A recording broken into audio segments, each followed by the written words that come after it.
It's a big day today. We have our first African-American president going to the LBJ Library in Austin, Texas to pay tribute to the president who 50 years ago this year signed into law the landmark Civil Rights Act. With me this morning to share their reporting and their insights, Juliana Goldman of Bloomberg News, and CNN's Peter Hamby.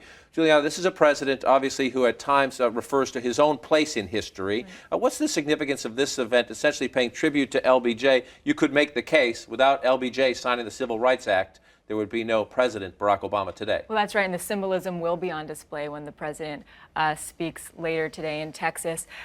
I wouldn't look for him to make this a speech overtly about race. Like I said, the symbolism is going to be apparent, but look for him to make it more political, so to talk about economic equality for all in the context of pay equity, minimum wage, and these issues that the Democrats are trying to raise attention to heading into November. Voting rights as well. The president will say under attack, something from the Johnson era. Peter, what a lot of people say when they look at the comparison, and to be fair, President Johnson had a Democratic Congress when he was in the White House, even though they lost some seats in the midterm, is that Johnson loved the art of the deal. He loved having a drink with lawmakers. He was the former Senate leader who cut all those deals. And a lot of the comparisons are that's President Obama last night at a fundraiser said this is the least productive Congress in history. Now, part of that is because the Republicans and Democrats don't agree, but some people also say part of it is that this current president doesn't like the art of the deal. Yeah, that's right. That's not a new criticism of the president. That's long been the case, that he's sort of allergic to that kind of deal-making and hobnobbing and behind-the-scenes backslapping.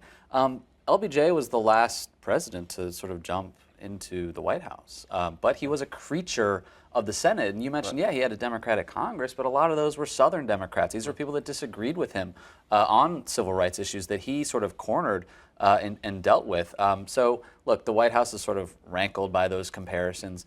But look, the civil rights thing is interesting because a lot of LBJ's legacy has been overshadowed by Vietnam, but he did enact sort of sweeping, ambitious domestic agenda.